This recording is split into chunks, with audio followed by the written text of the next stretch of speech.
Yeah. It's been fascinating and lovely, and sort of not fascinating is just the word I thought of because it's 3:30 in the morning. Actually, what it's made me really reflect on and think about is gratitude, right? Yeah. I'm on a park bench, so I just think how much I'm going to have the gift of appreciating what it is to have a home and a bed.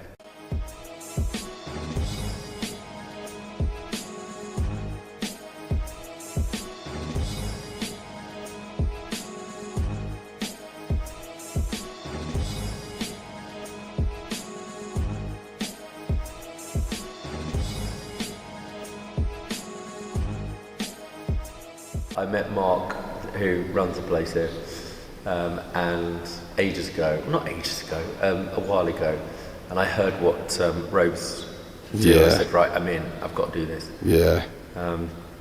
You know, if you can get a tiny grain of sand of empathy in life, wherever you can find it, Yeah. you can try insofar as you possibly can, which is never fully possible, just to walk in baby steps in somebody else's shoes. I thought, well, here's a chance. So Yeah. I thought that would be a gift.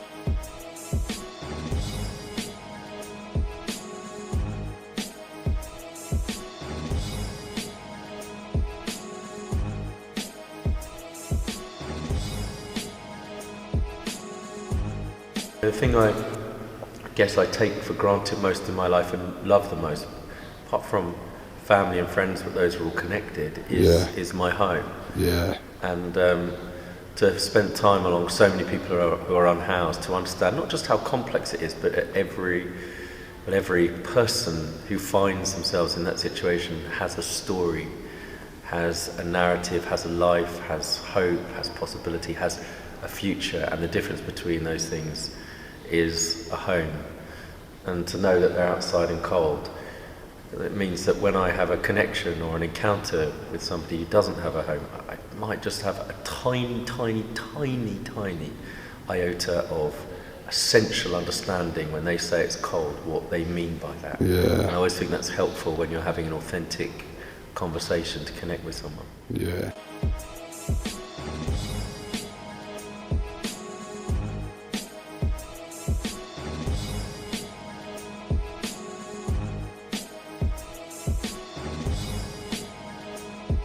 Would you say to anybody out there who doesn't understand that there is another world out there? You might be blessed to be having your morning cup of tea, getting in your snug bed at night. What would you say to anyone? Yeah, good. I'd say to anyone, you're already kind, you're already good, you already have the limitless power within you to remember those who aren't as privileged as you, even if you don't feel you're terribly privileged or terribly lucky. So there's one word, which is just look around you. It's so easy in our daily lives, especially in cities or bigger towns, to walk past people and think that what's happening when there's a fellow member of humankind sleeping in a doorway, that doesn't affect them. It's not something that's part of their interest, their zone of concern, but actually it really is. That's a fellow human being there, and even if you just for a second remember that person has a story and a family, and that you can play a part in a role, we can play a role rather in that person's life just by being kind. That is an enormously powerful way to change the emotional conversation of your day at, well, worst and at best, potentially somebody's life. Wow, you heard what the man said. Listen to the words and try and be a better tomorrow.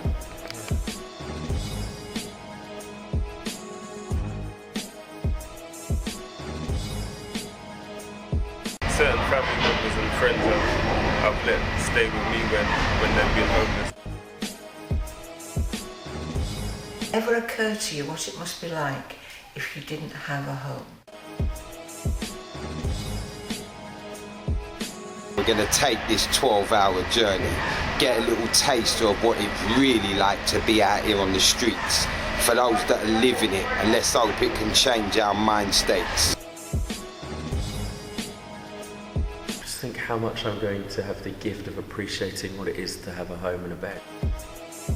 Living in, one of the most, it's a most sophisticated European cities.